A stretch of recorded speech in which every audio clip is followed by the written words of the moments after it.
Hi guys, good morning, good morning.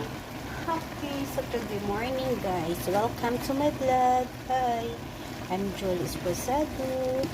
Wow guys, so nagluto naman si Julie ng pansit gisado, dried pansit. Isa guys nga is excellent guys.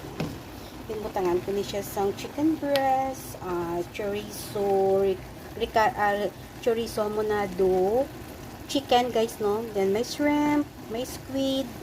Wow, as in damo mga vegetable. Then ibutang tani nga to nga spring onion. Wow. Muna guys nga montanyaga guys. Super yummy. Then ma-add di guys ang fried garlic. Ako lang ni guys nalimo yes ang fried garlic guys. So wow. Thank you for watching my vlog. Good morning. See you in my next video.